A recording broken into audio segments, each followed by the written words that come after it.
Okay, so I do want to welcome everyone out today. For those of you who don't know me, my name is Jesse Hansen. For those of you who are tuning in at home, if you may have visual impairments, I'm just going to describe what I'm wearing. I have a red chef coat jacket.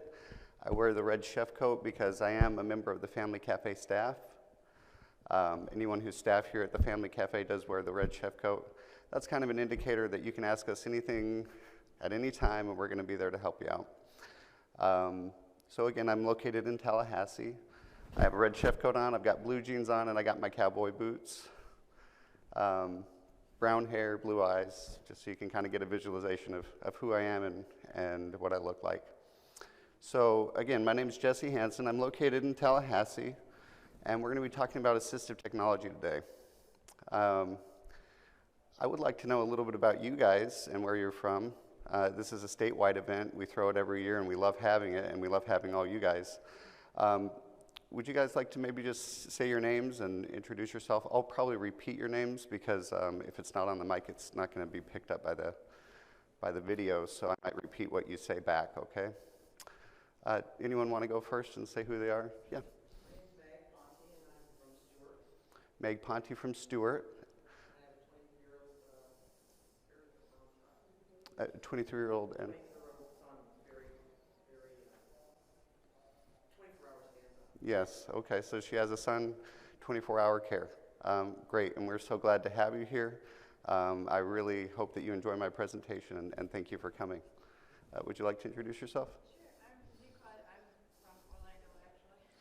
Okay. I have a 10-year-old son who has multiple medical issues. Okay, Fine motor skills probably is the number one right now. let me make sure I got you. You said Nicole?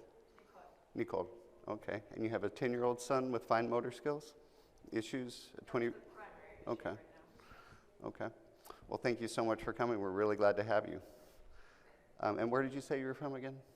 Orlando. Orlando. So you're right here in Orlando. Great. Wonderful. Would you like to introduce yourself?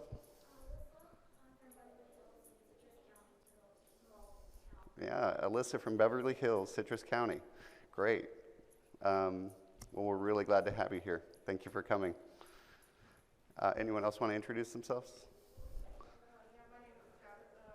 I'm an occupational therapy assistant as well as assistant. You said Kathy? Is that? Tabby. Oh, Tabby. Okay, Tabby. And you're an occupational therapist assistant? That's great. Well, thank you so much for coming. Where did you say you were from? Brooksville, Florida. Brooksville. Okay, Brooksville, Florida. Great. Anyone else? Would you like to introduce yourself? Michelle, I'm homeschooling my son, Down syndrome, who's 17. Michelle, homeschooling her son, Down syndrome, who's 17. Well, we're really glad to have you. And where are you from? Actually, the greater Orlando area. Greater Orlando. Great. Wonderful. And what's your name? I'm Margaret Nixon. I'm an exceptional education teacher, and I'm from this area. Okay, Margaret Nixon from this area, exceptional education teacher. Okay, great. Wonderful. Yeah. Heather and Linda. We're from Myers, Florida. My son is 21. He has epilepsy, traumatic brain injury, and autism. Wow. Okay, Heather and Linda from Fort Myers. Wonderful. We're so glad to have you here. Anyone else want to introduce themselves? You don't have to, but we do welcome you and thank you for coming. Again, we have people from all over the state, and that's great because what I'm going to be talking about today is a statewide program available in your region, in your area. So even though I'm located in Tallahassee, that doesn't mean you have to come to Tallahassee to get services. You can get services from your region. And so we're going to be talking a little bit about that. I'm going to go over that, what it is that FAST does, how we operate, and how you can participate and all that kind of stuff. So one thing about this world of disabilities, this world that we're all located in, we're all working in together, is we like to use acronyms. Acronyms are like our go-to, right? We just love acronyms, which is great because it makes those long phrases a little bit easier to condense, and then we can have a conversation about it without having to say the whole phrase over and over again. One of the problems we have with acronyms, though, is people who are new to that acronym don't know what it means. So you might be talking to someone, they might use an acronym, and you're not familiar with what it is. I feel like most of you in this room probably know the acronyms we're going to be talking about today, but if you don't, if I ever say something and it's an acronym and you're not familiar with it, please stop me, and please do that to anyone who you're talking with who is in this world who just probably doesn't realize you don't know what the acronym means. We get so accustomed to using it that we don't think about the fact that other people don't know what it means. And some acronyms, even, even within our own world of disabilities, we use the same acronyms to mean different things. So depending on the topic, you might be using the same shortened acronym, and you might be talking about two different things, and so it can get confusing. So again, please stop me if I say something that you don't understand, or if you don't realize what it is that we're talking about. Please never be afraid to stop someone and ask them, I'm sorry, I don't know what you mean. I don't know what that means. Can you please tell me? Don't be afraid. Don't feel like anyone's going to judge you. Don't feel like anyone's going to say, well, I can't believe you don't know what that means. No one's going to do that. We're always here to help, and we're always going to help each other. So the first acronym up here is AT. I'm sure most of you know what it is, but what is AT? Assistive Technology, that's right. That's what I'm going to be talking about today. Does anybody know just a brief overview of like the super condensed version of what assistive technology is? Any volunteers? Yeah. Anything that helps somebody do a task a little bit easier. Yeah, she said anything that helps somebody do a task a little bit easier. That's exactly right. So a lot of times when we think of assistive technology, we're thinking of high-tech things, but it doesn't necessarily have to be high-tech. Like, you might think of a computer that helps someone speak or something like that, but that is assistive technology, but it doesn't necessarily have to be just high-tech. So typically, we're going to have a couple of umbrellas that fall on that. The main umbrella of assistive technology, there's a couple more that fall under that category. You have, and again, we're breaking this down to the most basic level, so you could go on with all the nuances of what assistive technology is, but just to keep it simple, you have your high-tech and you have your low-tech stuff. So you have stuff that uses electronics, maybe has multiple moving parts, maybe is complex in a lot of different ways. That would be your high-tech stuff. Then you have your low-tech items that don't have a lot of moving parts, maybe have no moving parts, like a cane. A cane is still assistive technology. A walker, assistive technology. Things that don't have any electronic components can still be assistive technology. So when you're thinking about, for example, what falls under assistive technology, like she said, as long as it helps someone complete a task that they might not be able to do otherwise, it can be classified as assistive technology. That means we can kind of think outside of the box as therapists or as assistants who are helping someone to do something. If we even make something of our own, which you often have to do in your own lives, I'm sure. You have to be creative, and it's like nothing that I have available to me is going to work to solve this issue. So you might have to get creative and basically make your own device. You have just created assistive technology if it helps someone to do something that they couldn't do otherwise. So that qualifies as assistive technology. So with the program that I'm going to be talking about, we're going to be talking about FAST. So FAST is another acronym. For those of you who can't see the screen, FAST is spelled with two A's. It's F-A-A-S-T. And that's another acronym. It stands for the Florida Alliance for Assistive Services and Technology. We are Florida's assistive technology program. Every state is supposed to have an assistive technology program. Every state does it a little bit differently. The way that we manage our assistive technology program in the state of Florida is through FAST. So again, I'm located at the Northwest RDC. And again, we have another acronym, RDC. Does anybody happen to know what RDC stands for? Yeah, what does it stand for? She said Regional Demonstration Center, okay? Again, that's why it gets so confusing, because we have so many acronyms. It doesn't even necessarily describe an item or a device. It describes a demonstration center. So just ask. If anyone ever uses an acronym you don't know, just ask, because we get so accustomed to it, we don't realize people don't know. So yeah, Regional Demonstration Center. And what that means is I have a center that's located in Tallahassee, Florida. I cover all of my surrounding counties, and there's another center out in Pensacola. There's one in Jacksonville that covers the northern part of Florida. There's one in Orlando, Miami, Tampa. They're all over the state of Florida. And the idea is that you can have a center that you can go to get services. And we're going to talk about some of the services that FAST provides and how you can participate in that program. And if you have questions, please stop me and ask me. You can wait till the end to ask if you feel more comfortable doing that. You can interrupt me and ask a question. I don't mind either way. Okay, so up on the screen we have, who is FAST? Again, FAST is Florida's Assistive Technology program. We have statewide regional demonstration centers. I am located at the Northwest Regional Demonstration Center, and that's in Tallahassee. Our offices are at the Family Cafe. So you'll say, well, why are you at the Family Cafe, and how are you different if you're FAST and the Family Cafe? How does that work?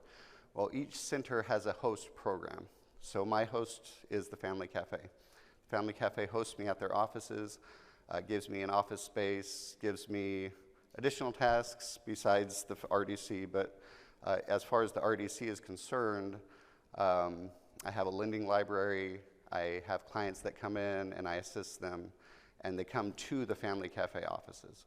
The same thing is going on at other centers.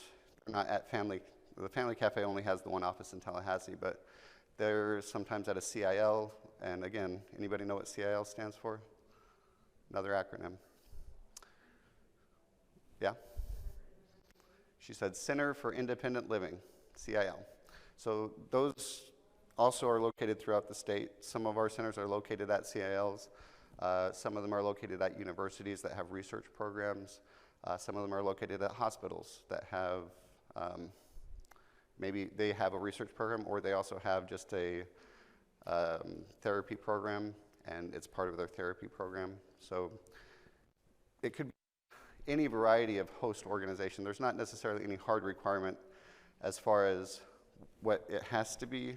Obviously, as long as it's helping people with disabilities, then that's kind of the target demographic. That's kind of what FAST is looking for. So that's where it would likely be located, is at some place that's helping someone with disabilities. Okay, so we've got the same definition that we discussed before.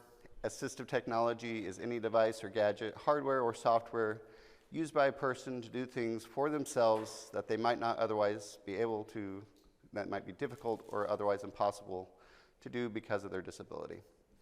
So again, we talked about it, a device, a gadget, hardware, software. Doesn't really matter what it is, as long as it helps someone complete a task, it's assistive technology. And again, we talked about how assistive technology helps people with disabilities live, work, learn, and play as independently as possible. So what are some of the services that FAST provides? One of the main ones is information and assistance. We provide information and assistance to individuals who call in. They might come in person, they might send us mail, they might send us an email. We're going to be there to provide that information and assistance about, it could be assistive technology. A lot of my clients are just looking for services, and maybe I don't provide a service that they need, but I might direct them to the person that does provide that service. So I'm more than happy to help people in any way that I can, even if it's not directly through providing a service directly to them. I might say, well, you need to call this agency, and I'll provide them with an email, with a phone number, a web address, so that they can go to there and get the services that they need. And again, we can do it any way that someone is most comfortable communicating. Again, we even put text on there. If someone wants to text us, we'll work with them. If someone uses a caption phone, we'll work with them. I mean, obviously, anyone with a disability, we're going to do whatever we need to do to accommodate that disability and help them out. And again, it says down here, our information and assistance program strives to be the first and last call for any assistive technology needs. We are here to help. Okay, another service that we provide is device demonstrations. So what that means is we have devices that are in our lending library. If you think of a traditional library, you have books. You can go in and check out a book at no cost, generally. As long as you bring it back on time, there's not going to be any cost associated with that. And you get to read the book, you get to enjoy the book, and maybe you don't like the book, so you don't finish it. You can bring it back and check out a different book. It's kind of the same idea with the Assistive Technology Lending Library. We have devices. You can come into the center and you can look at the devices that we have, and you can hold them, you can feel them. You can get a device demonstration. So we'll show you what it is, how it works, and you can make a determination right there on the spot if it's something you like and you'd like to try out. Or if we don't show you anything that you like, you could say, well, I didn't see anything here that I liked, but I was browsing the internet and I saw this other device, and I don't see it here in your lending library. If I don't have it, what I'll do is I'll make a request to the statewide headquarters, and I'll say, hey, we had a request for this device. I don't have it in my library. Could we get one to borrow to show to one of our clients? And a lot of times they might already have that device or one very similar to it. And I'm really lucky. So whenever we make those kind of requests, they usually ship it out to the center to show to someone for a demonstration purpose. I'm lucky because my office, the Family Cafe office, just happens to be located in the same complex where the FAST headquarters is. So I can literally walk less than a block. I mean, it's like maybe 100 yards out the door to the FAST offices, and I can say, hey, I need to pick up a device, and they just hand it to me. So I don't have to wait for them to ship it to me. I don't have to travel a long distance. I can just get it. And that's just the perk that I have just because I happen to be located in Tallahassee, and the statewide headquarters also happens to be located in Tallahassee. But traditionally what a center will do that's not located in Tallahassee is they'll make that request to headquarters. Headquarters will ship them the device, and then they can demonstrate it to their client.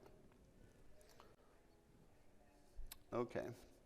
So yeah, in that demonstration, we're going to demonstrate some of the features, advantages, and generally we'll show 2 or 3 different devices with those similar features and help you make a decision. We also do group trainings. So I have clients that will come in as a family. Maybe they need their caregivers to participate in that training. It could be someone who's a nurse. It could be someone who's just a parent, a family member of any kind. Just anyone who's going to be providing care for that individual is also welcome to come in with us. And you can bring technically as many as you want. Some of those rules have changed for COVID. Some of the centers have, and since COVID started, have limited those interactions. I've stayed open the whole time. It kind of depends on the center and what their host organization tells them. As far as this point forward, I believe almost all of them are now accepting walk-ins with the preference of having an appointment beforehand. We do generally prefer appointments even before COVID. The main reason for preferring an appointment is because I can make sure that I'm in the office, and I can make sure if you talk to me and tell me what kind of devices you're looking for, I can make sure I have those devices ready for you to go. So I'm not pulling them off the shelf and saying, oh, this doesn't have batteries in it, or this needs to be charged, and you're going to have to come back in an hour or 30 minutes or tomorrow to see the device. I like to know what you need before you get there. Now, that being said, I still love to have walk-ins. I still love to have a surprise if someone comes in and it's like, yeah, this is what I've got. These devices aren't charged right now because it's hard to keep 1,000 devices all charged up at the same time. It's not always possible. So we usually keep the most popular stuff charged up, and then the other stuff.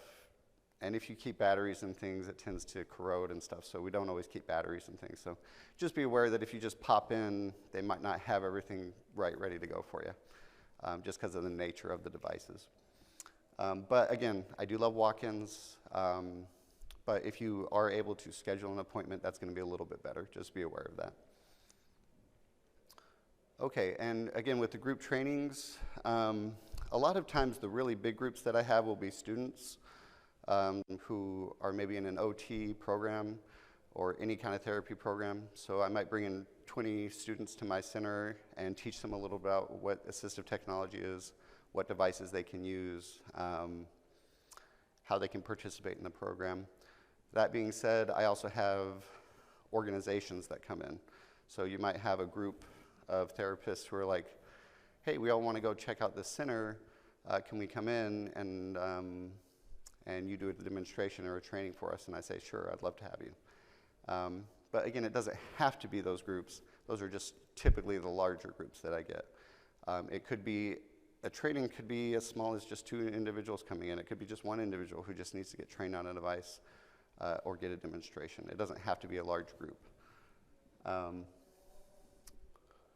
Okay, so the main key, we talked about this. We offer several types of training related to assistive technology. They're held at our locations in the community. And that's one thing I did forget to mention, especially with COVID. We do virtual trainings. So if you can't come into the office, we'll be more than glad to do a Zoom meeting or whatever face-to-face over the internet that you have. If it's not Zoom, we'll use whatever you use. But we would be more than happy, especially, so it kind of transitioned to where we're doing a lot more virtual than we were in person during the COVID. And there was even pre-COVID, so, we talk about COVID and because it's been horrible, right? It's not been great. There's a lot of terrible things. I can say one good thing that has come out of COVID for me is there has been a shift from pre-COVID. There was a lot of discouragement from doing a virtual training. They really wanted you to do it in person and almost made it to where I couldn't count that as a training if I did one virtually. And they were forced by COVID to say, you know what, the only way we're going to be able to do these trainings is if we do them virtually. That has been a blessing because people that live a few hours away, because I have a very large area, people that live a few hours away from me, the transportation difficulties in the disability community. It's hard to get somewhere if you have someone that has a special need that traveling an hour or 2 hours is just not a reality for some of our clients. It's just not going to happen. Either they don't have the money, they don't have a vehicle, they don't have someone to take them. There's a myriad of problems with transportation that limit someone's ability to get to the center. So for that reason, I probably did some of the most traveling of any of the RDCs because I said, I can't let that client just sit there. I'm going to go to them. And that is something that a lot of RDCs will do. Some are better than others. Most of them are willing to go and travel to you. So I love to travel to someone, even if it's just one person. And another reason they discourage that is because it's like, well, you end up spending a lot of time for one client, and they want you to get all these clients, but it's like, it's worth it. If you help one person, it's worth it. That's the way I see that. And it makes so much more sense to help that person virtually if it's possible to help them virtually. It's not always possible because there are some needs that someone might have that just can't be done through a computer. But if it could be done through a computer, why not encourage that, right? Why not say, we're saving on gas, we're saving on time, we're saving all these things when we can just handle this over a virtual meeting and get this done. So we talk about all the bad things of COVID. One good thing from COVID we can be happy about is that now, for me anyway, I am encouraged to do virtual trainings as much as possible. So I can reach out to people, I can say, hey, if you can meet virtually with me, it would be a great opportunity. We can do this in 30 minutes, an hour, however long you need, and do this real quick. Cost them nothing. They don't have to travel. Cost me nothing. I don't have to travel. And they get the services that they need over a Zoom meeting or something similar to that. Okay, device loans. So again, we talked a little bit about this. We've got a lending library. That means you come into the center, we can get you a device and you can bring it home with you. You can leave with that device. You can try it out. Typically the loan period is going to be for 30 days. If we don't have any other requests for the device and you decide you do need it a little bit longer to make that final decision, it's usually not a problem for us to extend it out. But yeah, typically the loan period is for 30 days. As far as that is concerned, if someone can't make it to the center, we do ship devices. So if someone is like, well, I can't travel that far, we will ship it to you. So if you need to borrow a device, and we'll also put a return label in there and stuff like that, so they don't have to worry about the cost of shipping. And I didn't mention this. Again, we start making assumptions when we start talking to people about stuff that they already know things. You probably may know or you may not know. It's a free program. There's no cost to anyone who participates in this program. We don't charge anything for our services. So this program is funded by both federally, and the federal government does it through the state. So they send the money to VR. Again, another acronym, right? Everyone probably knows what VR is, but do we have anyone that can say what it is out loud? Yes. Yeah, VOC Rehab, Vocational Rehabilitation, VOC Rehab. We have all kinds of ways that we say it, right? VR is one of the more popular ways to say it because it's just easy. But VR is where the majority of the funding for FAST comes from. It's given by the federal government and also the state through VR, and that's part of the VR program. So the goal is to get these services to people without any cost. We're not trying to make money off of this. We're just trying to get people the services that they need. So again, it's a free program, no cost to you. And that's why I use the example of going to a library and checking out a book. Anyone anything to check out a device. It's not going to cost anyone anything to get a demonstration, to get a training. It's at no cost. Okay, so I discussed no cost. We feel it's important to match people with the assistive technology that they need, and we have the try before you buy motto. So we want you to try stuff out. All of you know that those devices that are, considered medically needed are very expensive. Some of these devices that you try and get, they don't even put the prices on them because they know that no one can afford it, and the only way you're going to get it is if you go through insurance. So they don't even tell you what the price is because it's so expensive that no one can afford it. It's insane, but some of these devices, you just put the label of it's a medical device or it's an assistive technology device, and suddenly basically the same device that you can go to Best Buy and pick up for maybe $200 to $500 at the top end, and you get a really nice one and you spend $1,000. You're like, dang, this thing's nice. This is $1,000. Suddenly it's $10,000. You put medical and assistive technology on it. Same device basically, has a few little different things that make it more accessible, but you look at the cost and it's insane how much money they charge for these devices. And again, what they're anticipating is you're going to go through your insurance. You're not going to pay for this yourself, and the insurance company is going to be able to pay a lot more money. So that's kind of the way that works. So we have these devices, and your insurance company might not approve it if they can't show an actual need. Well, how do you show a need if they can't try it out, if they can't use it? So if you can use it and prove that there's a need, and maybe we have to extend the loan out to get the insurance company's guidelines or whatever it might be, like maybe they say 6 months of showing that they need this device or something like that. We can work with you to make sure that they have what they need. You can borrow the device, show the need, and then hopefully get it funded through insurance or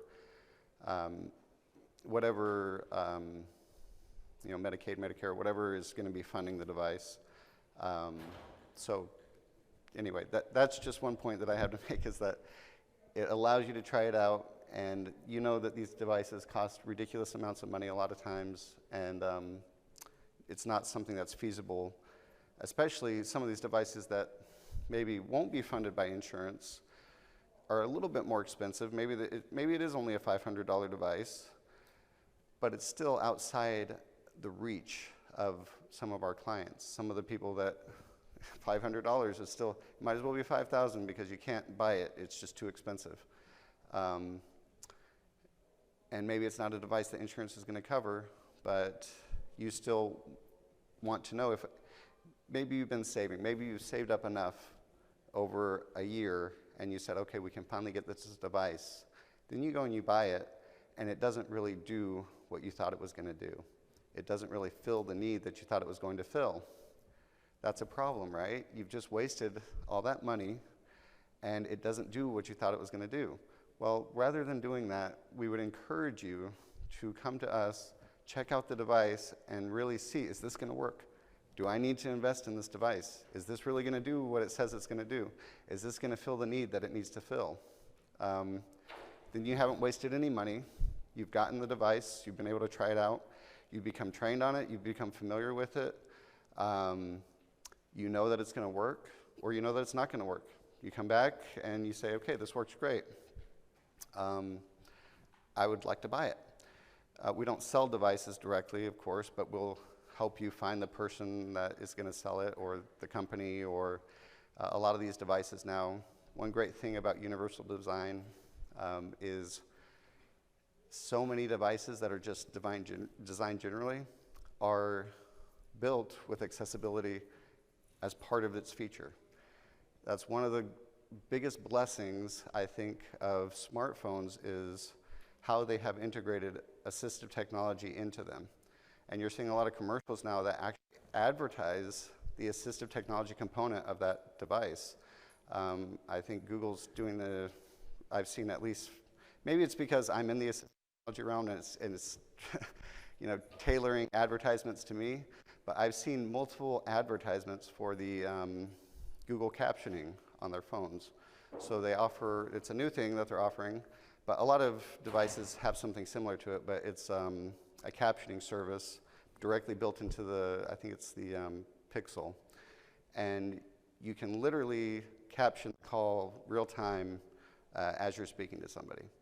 So, and they're advertising that as the feature that's built for someone with a disability as a selling point, which is kind of a complete reversal of what you maybe saw 15 years ago. No one was advertising, oh, this can help someone with a disability. So it's a great thing. It's a great thing to see technology come so far. And I think one of the things that you're also seeing is a lot of these companies that make these $15,000 devices are now having to compete with these devices that everybody has in their pocket, regardless of whether they have a disability or not.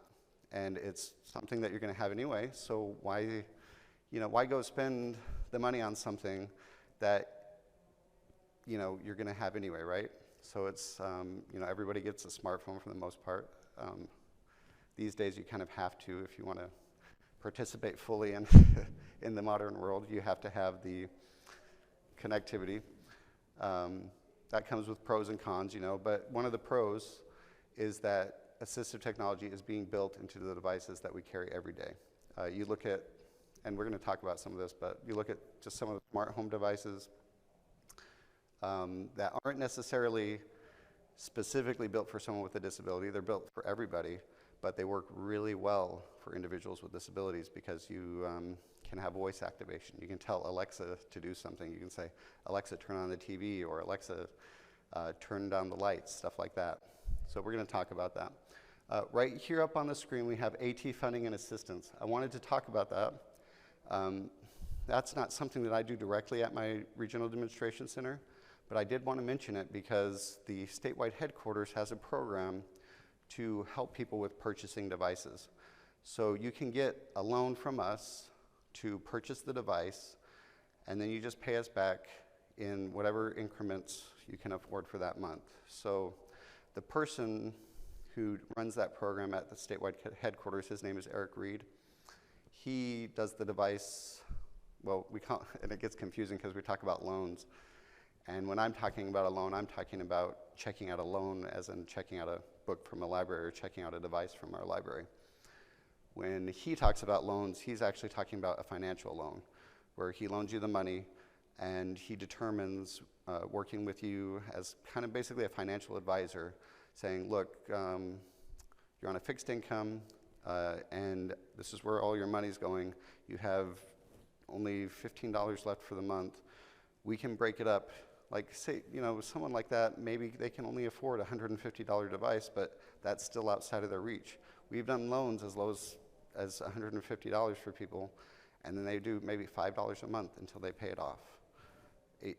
There's no limit because of the way that FAST works with the financial institution that we have backing us, and we're basically like an underwriter of loans, guaranteeing the loan. So they're willing to give us whatever loan amount. It doesn't really matter to them. Usually if you walk into a bank and you say, I'd like a loan for $150, they're going to be like, no, we're not going to do that. It's not worth our time, With us, you can do that. You can say, I need a loan for $150 to get this device, and we'll work with you to make that happen. So again, that's just something I wanted to mention. Oh, it exited out of the, let me see. I'm sorry, I think I had the wrong demonstration open here for you guys. There's more that I wanted to show you just real quick. So I'm going to have to open up the other one. I apologize.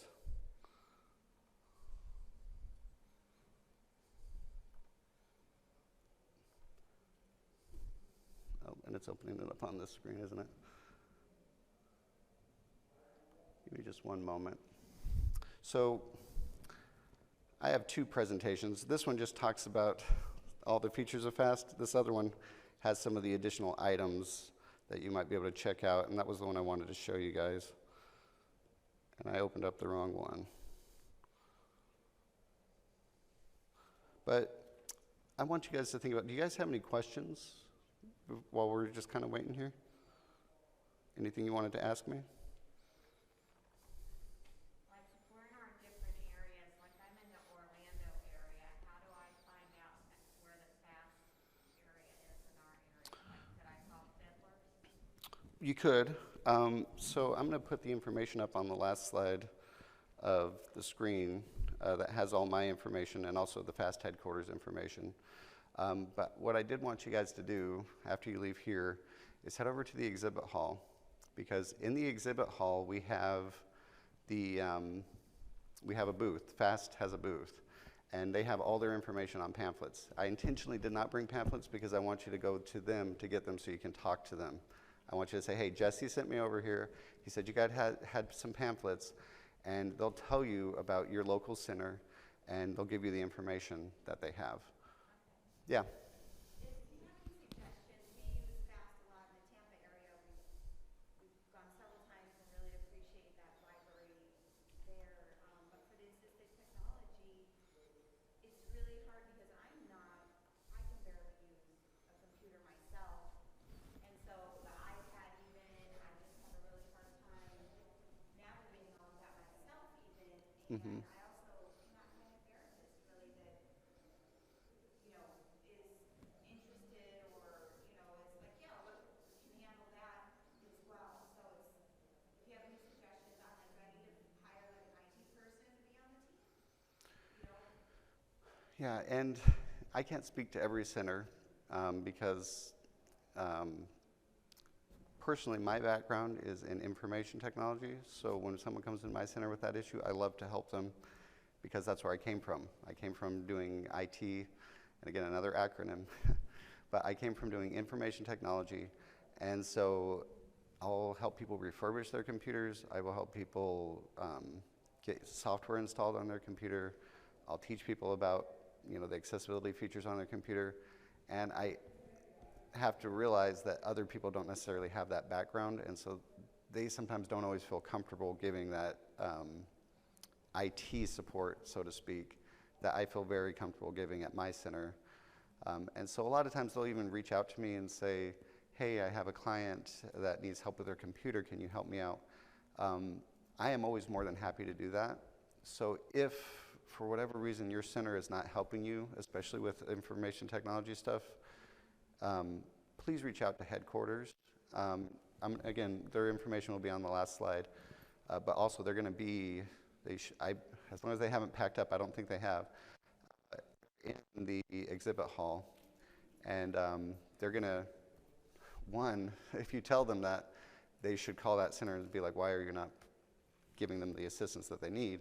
But also, if they need to, they'll get you in contact with someone who can help you. And They've given me instructions that I've written down, but then it's like, yeah. for me, it's a whole, then I get home and I'm like, okay, go there on that setting, and it's just, Yeah. my brain doesn't work that way at all. And then, it has to translate to the therapist, Yeah. really, and the teachers, too. So there's kind of this missing link, it would be ideal if a therapist can, pick up that iPad and say, just navigate or whatever, know all of the assistive bells and whistles. But I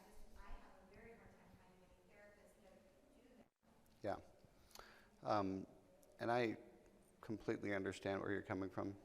And I think the other problem, again, we talked about the acronyms and how we often forget that people don't know all the acronyms that we use. People also, in my profession, forget that the clients that we're helping are not familiar with the stuff that we're showing them. And we're doing a demonstration, but we've done it so many times that it's like we've run through it, we're doing it so fast that we forget that the client, this might be their first time they've ever seen this done, ever. And they need it to be done maybe multiple times. They need it to be done very slowly. And especially if we have a lot of clients, then we're kind of busy and we're saying, okay, I need to help this person, but I also have to help 10 other people. Teacher, it would be very helpful to us to also be in on what's going on so we can be supportive of the process as well. Yeah, for sure. And if the microphone didn't pick that up, kind of what we're discussing is helping people get the assistance that they need when they have, in this particular example, they might have an information technology need where they forget how to do, maybe access the accessibility features of their device or something similar to that. And we run through it so quickly that they don't catch what we're saying, or they don't remember what we're saying, or they need it done multiple times. I can speak from personal experience because I do have multiple clients that have those issues with remembering what it is or how to get to a certain feature of their device. I will do it as many times as that client needs. I will do it 100 times if they need me to do it 100 times. If they bring it back to me and they're saying, I just can't remember how to do this, I'll do it again for them. And again, it's hard for me to speak to what other people will do at their centers. I can just speak for what I am willing to do at my center. If I need, and that's one of those instances where I will go to a client's home and I will help them. If they need me to be at their house so that they can have me run through it again, I'm more than happy to set something up and go to them and say, hey, I can meet with you tomorrow, or maybe I can't do it tomorrow, maybe I can do it in 2 days or 3 days, but I'll come to you and we'll go through it again at your house so that you feel comfortable with this device. I can just speak to what they should be doing. What they should be doing is making sure that you're comfortable with the device, making sure that you feel like you know how to use it. So, and I apologize if that is not happening the way that it should be, but Actually, it's probably, my fault as well, of not going back and saying, okay, I still, I was kind of under the impression that it was just there to check out the stuff, but not necessarily if I needed to go back and have another lesson on how to yeah. use the device. And what she just said, just in case the microphone didn't pick that up, she was under the impression that it would just be a loan to learn a little bit more about the device, but not necessarily the extensive training that she needs on the device. Again, that is part of our program, is providing training, and part of being trained on something is being comfortable with using it. So if for any reason someone is saying, well, I already trained you on that, don't be afraid to come back and say, well, that's fine, I definitely appreciate that training. Could you train me again? Even if it's the exact same training, sometimes that's what we need. Sometimes that's what clients need. They might need to run through the same training multiple times, and FAST wants to provide that service to its clients. So if you need it again, please come back, and even if it's the exact same training, even if there's no difference and there's nothing more that we tell you, please come back until you feel comfortable. That would be my suggestion. As a teacher, if I was her child's teacher, could I call in and say, okay, this child has an assistive technology device from you and I don't know what to do with it? Could I call you and say, I need help? Yes, so she just asked, as a teacher, could she call me and ask for help with one of her students? Yes, if you have a question and you don't know how to use a device, we encourage teachers to come in, if they can't come in with their students, or they can either way, it doesn't matter. We encourage you to come in and get the training that you need on the device. So if you don't feel comfortable with the device, please come in and become comfortable with it. We loan devices out to therapists, teachers. You don't have to be someone with a disability to check out a device. So if you, and that's one big program, or big part of the program is we will have therapists who are like, you know, I have a client who's interested in this device. They want to check it out, but I don't feel comfortable teaching them about it because I've never used it. Can I check it out for a couple weeks before they check it out? I can feel comfortable teaching them about it, and that is perfectly fine. So yes, if you want to check out devices, if you want to get training on devices, we are more than happy to do that. See, that's part of the follow through. If as your child's teacher, I don't know what I'm doing, I can't support you with the child. Yeah. So yes, we definitely welcome teachers, therapists, anyone, mothers, fathers, uncles, cousins, whoever it is. We want them to come in and get trained. Yeah. Just to piggyback off that, I kind of have the same issue of I'm always as the parent learning the device, whatever they're using, but then I have a teacher, I have a therapist, I have 3 different therapists, and none of them know anything about it. Mm-hmm. But as a parent, I don't have even the time to teach all these other individuals. So could I essentially send them to you guys and say, here, you're working with my son, you have to learn this? Yes. Because that's the biggest loophole. I feel like I'm always the one doing everything and then teaching other people, and I just don't have time for that. Exactly. So what she said, so for the mic, as a parent, she doesn't always have time to teach all of the different people involved with that device and with her child how to use it. So can she send them to us? And yes, please do. Please send them to us, and we will be more than happy to help them get trained on the device. You don't have to be with them. You can be. We certainly encourage you to be if you're able, but if you're not, that's perfectly understandable, and we welcome it. So yes, please do. Okay, so I just wanted to run through some of the devices. Most of you will be familiar with some of these. Hopefully some of them will be eye-opening, and it'll be something cool. You're like, I didn't know that existed. I'm sure you'll know most of them, but if not, hopefully I'll show you something cool. So the really popular one that is, again, we're talking about universal design. That means something that anyone can use and is beneficial to everybody, regardless of whether or not they have a disability, and something that we benefit from, even if it was designed for someone with a disability specifically, it benefits us, right? So we talk about Alexa a lot, or Google Home. Those devices are amazing, right? How convenient is it to be able to tell Alexa to do something for you? Like, make a list. Hey, Alexa, add this to my grocery list. Or, hey, Google, add this to my list. Or, hey, Alexa, call so-and-so. You know, how amazing is it and easy is it for us to do that? Well, how much easier is it for someone with a disability to do that, that maybe couldn't pick up a phone, that couldn't flip a light switch, that couldn't, but they can speak? You know, it's one of those things where it's a beautiful thing, technology. It's also, you know, again, it has its pros and its cons. You know, Alexa's always listening, so that's one of those things where if you're paranoid about that, you know, in their user agreement, it says things like, basically, we can listen in at any time, and so you're kind of agreeing to that. And the reality is, like, what does Amazon care what you're saying, right? Like, they're not going to really be doing anything with it. But part of agreeing to it is, you know, giving up that little bit of privacy, so to speak, for the convenience. So you do have to weigh that whenever you're thinking about, you know, like, do I really want this device in my home? And I personally, coming from an IT background, I always read those user agreements because for me, it's kind of like, well, what is it that this company is doing? What is it that they're saying in their agreement that I'm agreeing to? That's not part of assistive technology. I just always tell my clients that, you know, like, I don't want you to be unaware that this device is great, but also, you know, I don't always just say the pros only about a device. I will also be more than happy to tell the cons. Again, we're not salespeople. We don't get commissions. We don't get anything like that. I don't have any incentive to say this is the best device and it's the only good thing. I am incentivized to get my clients the best device possible. So I don't have any problem telling you what I don't like about a device, telling you what issues I have with the device.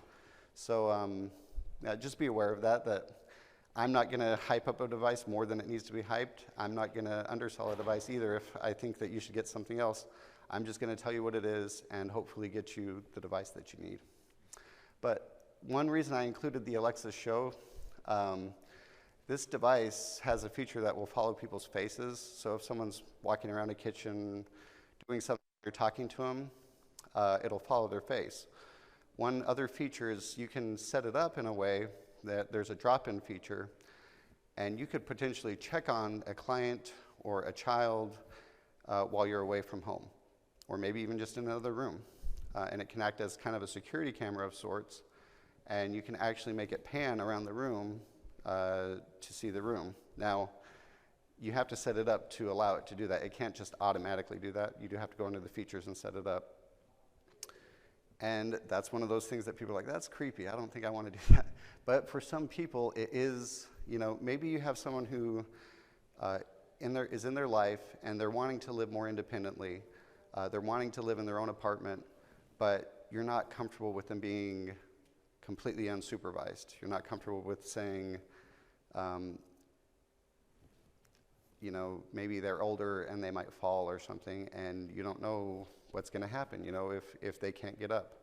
This could check on them and say, okay, well, they're okay, they're fine. Or I see them lying on the floor, I need to call the police. So it's just one of those things, just something to keep in mind of a lot of these features have their pros and their cons, but if you're okay with all the cons, it's a really great device that can do a lot of good things.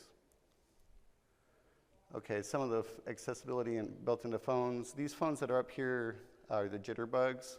They do have Alexa built into them. So again, I'm bad about describing stuff on screen, and I meant to do this for the last screen.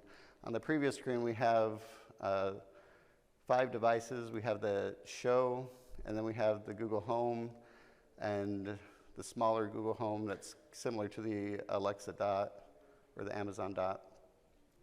And then we also have the Amazon current iteration of the latest Amazon Echo, and then the Amazon Dot in the far corner. Here on the left-hand side, we have the flip phone Jitterbug, we have the smartphone Jitterbug, and then we have a caption call phone on the far right side. The Jitterbug phones, basically the way they're designed is to be more simplistic, a little bit easier to use, but still provide all the features of a smartphone. So you have, again, Amazon Alexa is built into both of these devices. The flip phone obviously has a camera, but some people need that tactile feedback, and that you don't really get that very well with a glass screen. So some people need to be able to feel the buttons. Some people want that. Some people will find this more comfortable and more simple to use.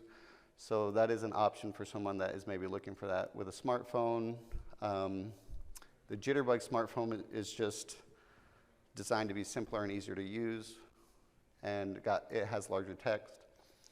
And then, of course, you have a caption phone.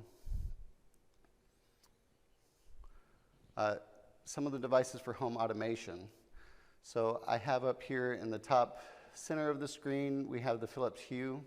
The Philips Hue provides the ability to, depending on what version you get, sometimes you can change the color of your lights.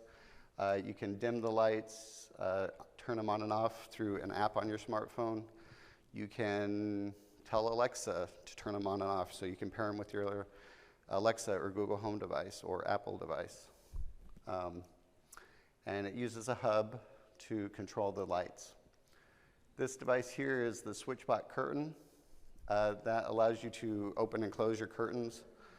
So maybe someone needs privacy, but they're not able to go and close their curtains. This device can enable you to do that. You do it through your phone. Again, a very simple design, really. It only does one thing, but that thing can be very beneficial to somebody. Someone who can't close their curtains when they need to close their curtains can now use a device to do that. This is an Amazon plug. Basically, it just turns any outlet into a smart outlet. So you could have a lamp plugged into it, maybe a coffee maker, a fan. One example that I always see used is a blender, but I don't see how that's useful because what are you going to do? Load it up the night before and have like food sitting in there all night? I mean, you can't. So I don't know why they always use that as an example of what you can plug into a smart device, because anyone. Well, if you're having a party, Yeah, maybe you're having a party and you're going to need to blend. Yeah, it's one of those weird things. Because you'd still have to push the button probably. I mean, it's just one of those weird things. They always show it as like, hey, look, this is plugged into a smart device, but why would you do that? But yeah, something simple like a lamp or a fan or something would be practical for a smart outlet. Again, this is the Nest in the center of the screen. We've got the ability to, it learns your habits, so if you set the temperature at certain times of the day to something, it'll learn that. If you're gone for a certain time of the day, it'll learn that. You can change it over your phone and monitor what your power consumption, stuff like that is. This device I like over here, it's in the bottom left-hand corner of the screen. This is Amazon's smart microwave. So it's a convection oven, a smart microwave in the sense that you can turn it on and off with your phone. You can change the settings with your phone. You can tell Alexa to turn it on. And it pairs with your Alexa device. The reason I like it is because a lot of our clients might be in a situation where using a conventional oven is not really practical, but they can use a microwave a little bit more easily. Well, this, because it has a convection oven feature, means it can cook it the way that a traditional oven, maybe like a toaster oven, would cook something. So you've got basically a countertop oven that you can use with your Amazon Alexa device. So it makes an oven a lot more accessible. And it's really cool. It's just, again, that universal design, that it's not necessarily specifically made for someone with disabilities, so it doesn't cost an exorbitant amount of money. It costs as much as what it would cost anybody else, but it provides a lot of features to people that have disabilities. These are smart switches. Some people might ask, why do you need a smart switch if you can have smart lights? Maybe you have fluorescent lights and you can't use these lights in your kitchen or something like that. Or maybe you need to have access to a garbage disposal and you need a switch that can activate that garbage disposal. Or just something else. There's any myriad of devices that you might need to use a switch for where it's not necessarily practical to use these Philips Hue lights. Oh, and one thing I want to mention about smart homes today as compared to smart homes 20 years ago, what it costs to renovate a home or to build a new home, a smart home, you know, you're talking about even just a simple smart home, you're talking about at least $20,000 probably to renovate that home to make it a smart home, upwards of $100,000. Today, you can go pick this up off of Best Buy's shelf, and yeah, it's still kind of expensive, but if you compare it to the thousands of dollars that it used to cost to make a smart home, it's very reasonably priced. So I think the Philips Hue, the 4 bulbs in the hub, I think it's like less than $60. And you might say, well, I'm not going to spend $60 on light bulbs. True, but if you were to have a contractor come in and purchase the equipment that you needed 20 years ago to make all those light switches smart to where it's accessible to someone with a disability, $60 sounds pretty good to me. So you have the Ring. Again, not necessarily designed for people with disabilities, but it works very well for someone that needs to see who's at the door, who's been coming to my door. You know, I can speak to them through my doorbell without having to go to the door. Maybe I'm in bed. I can't get out of bed easily. I can still tell them, hey, leave the package right there, or get off my doorstep, I'm calling the police or something, you know. So it's a very convenient thing. Again, universal design, helps people with disabilities without disabilities. Again, a smart lock is down here in the bottom right corner. And basically the smart lock just enables someone to open or unlock their door, I shouldn't say open, to unlock their door remotely, either with a key code or with their smartphone. And of course you can get electric door openers that will open and close the door for you if you need that. One thing about the smart lights is you can set them up with motion sensors and stuff, and we'll go on some of the, I think, no, this one does, oh yeah, it does. So up here in the left-hand corner, I've got the Simply Safe. There's a lot of different security systems out there, but the Simply Safe has these little motion detectors, and those motion detectors can set off the alarm like a traditional motion detector would. You can also set them up to turn on your lights when you go into a room. You could set them up to turn on cameras when you go into a room. Different ways that you can set them up that you couldn't really set up a traditional home security system even 10. Turn the lights off for you? That'd be nice. Yeah, so you could set it up with a timer that if it doesn't detect any motion in the room, it will turn the lights back off. So yes, you can. And they're not the only ones that have that feature. That's just the one that I have up here on the left-hand top corner of the screen. Again, you've got the little detectors for when a door opens and closes or a window opens and closes. You could set it up so that when you open the door, maybe you come home, you open that door and it turns on the lights. It doesn't necessarily have to be through the motion detector, it could be through the door. So you can set them up in a lot of ways that you really couldn't set up a security system even 10 years ago. You couldn't set up a security system very well to do what modern day security systems can do. And it's a lot cheaper too. It's a lot cheaper than what it used to cost to get the 30, 40, it depended on how much your alarm company was ripping you off. You might be paying $60 to $100 a month for an alarm system. But, and I only say that because I used to install alarm systems, so I know that alarm companies rip people off quite a bit. So, anyway, so you have all these options that that you can do today that you didn't have even 15 years ago. Of course, this right beside it, to the right-hand side, is the Ring. It has a built-in camera and it has lights built on. That's intended for outdoor use. You could use it, again, just for safety reasons of going down your walkway. It turns on the lights for you, but then it also has a camera built into it. You've got the panic button. Of course, we know maybe someone falls, like we already mentioned. Someone could press the panic button, get some help that way, or for whatever reason you need it. And then, of course, this is just the Ring security system down here. Provides a lot of the same features as the Simply Safe. And then in the bottom right-hand corner, we have just another indoor camera that can be set up with your system.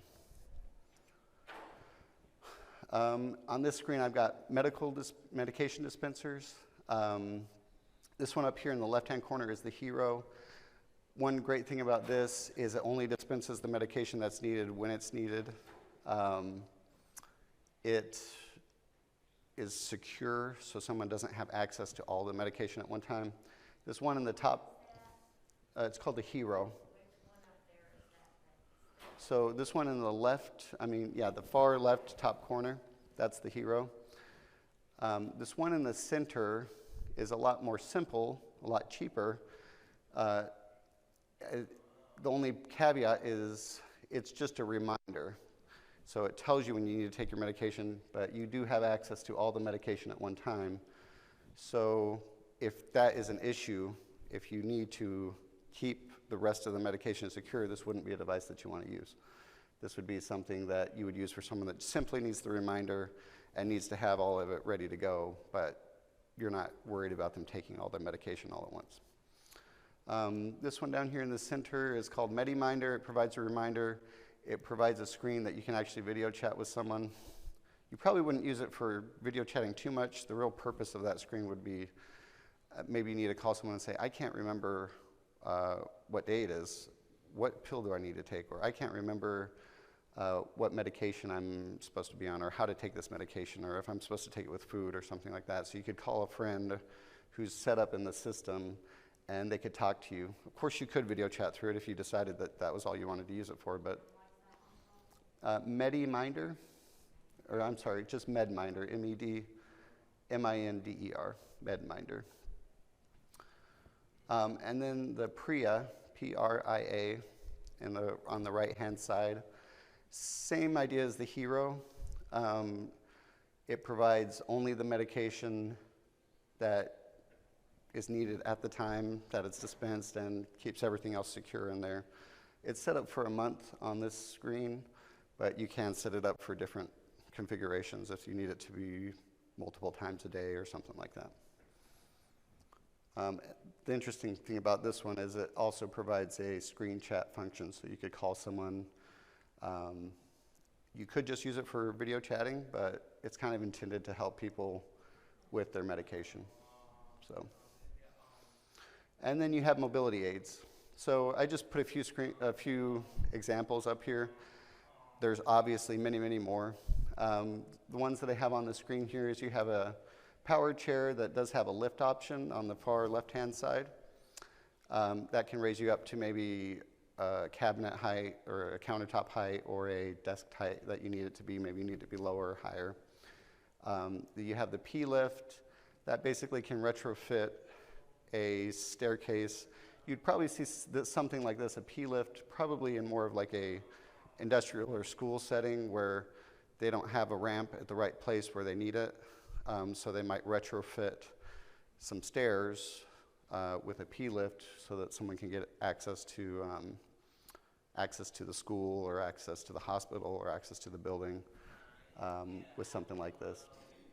And then, of course, you have a chairlift that helps someone get up and down the stairs without needing to climb the stairs. Is the P-lift something that stays stationary on the stairs, or is it something that you can use, say, when the elevator is out? You could use it when the elevator's out, but it does get mounted. So wherever it gets mounted is where it stays. So it wouldn't be mobile. It would not be a mobile lift. They do make mobile lifts, though, that you can move around. So you don't, again, I didn't put all the examples up here, but you could get a lift that has the ability to be moved somewhere else if you needed it. You have Braille displays. Again, those are a huge benefit and have come a long way. They can hook up to your computer, they can hook up to your smartphone, and basically turn any text that's on there into Braille. So it adjusts the Braille automatically. They can respond back with the standard, I forget what that's called, the Braille type. I can't remember what that's called, but you can respond back using that keyboard. Does it translate Braille to print or print to Braille? It would translate, if it's on a digital device, it would translate print to Braille, and they respond back in Braille. So again, there's a standard that it's called. I can't remember what the keyboard is called that they use, but they can respond back with that Braille keyboard, and it will translate that back into traditional text. The same way that the captioning works, most of the captioners use that type of a keyboard, and then it turns it into the regular text. What I have here on the screen is how to do it, how to activate it with the within Windows. Of course, I know that people use it with Apple devices and they use it with Android, but just for your information, just because you might want to know, it does work with a USB or serial port or Bluetooth. You can press the Windows logo key. That would be at the bottom right-hand side or left-hand side of your keyboard, and you press Control-N in conjunction with the Windows logo key. That would open up with the narrator settings. To use that, you select Download and Install Braille. Once it's downloaded, you can turn it on, and then you would just add your Braille display, and then all of a sudden your computer is Braille accessible. So it is built into Windows. Again, that's one of the great things about current technology trends is they're always, I shouldn't say always, but for the most part, technology companies are thinking, okay, part of our design process is how do we make our device accessible? Whereas that was not really thought about. If you look 15 years ago, yeah, it wasn't really the priority. Now it's like, part of our design process is going to include accessibility. That's just a standard part. We're not going to put it on as an afterthought. And that was kind of the way that it was always done, is it's like, well, it's an afterthought. Oh, we forgot we needed to do this. Let's just throw it on there as an afterthought. Now it's part of the design development of those devices. Okay, so again, there's other things. You have voice recognition that's set up on there. Dictate is built into Windows and all kinds of devices. And again, I'm over my time, so I just wanted to, oh, sorry. So Dictate, that's built into Windows now. You have it with Cortana, that's built in, and then you have it with, like your Android devices have the little microphone, you can do speech to text. Apple devices also have that. Again, all these devices now have speech to text, and it used to be for Windows. You can still buy these programs, and they're still very popular, but you would have to use a third-party program like Drag and Dictate to do that. Also, a popular one that would read text would be like Zoom Text, or what's the other one that's really popular? It's leaving my mind. The competitor to Zoom Text, JAWS. Very expensive programs. You're probably not going to be buying those programs without assistance from your insurance company. Well, now you don't necessarily need those programs because they're built in. So it's just one of those wonderful things of technology. And one thing I'll just mention quickly about that is I never thought that JAWS and Zoom Text would ever be friends, but they've kind of had to become friends because Windows now has these features built in, so now they're having to compete directly with Windows or Apple to get their software installed. And someone's like, well, why would I go spend hundreds of dollars when I can just have it built into my operating system that I don't have to pay anything for, or any extra for anyway. I have put my information here up on the screen. I'll read it out just for anyone who might be tuning in. Our offices are located at 820 East Park Avenue, Suite F100, Tallahassee, Florida, 32301. My phone number is 850-224-4670. We do have a toll-free line. That is 888-309-2233. And my email is jhansen, so that's JHANSEN, at familycafe.net. And of course, we have the FAST statewide headquarters. This would be who you would contact if you're not in my area. Of course, they're located in the same complex, but their suite number is D200. And their phone number is 850-487-3278. Or toll free, it is 1-844-353-2278. They also offer TTY services at 877-506-2723. And their email for contact would be info@fastinc.org. And FAST Inc. is spelled FAASTINC.org. I do want to thank all of you for coming to my presentation. I know we're over time. I really appreciate you guys coming. If you do have questions, feel free to come up and ask me.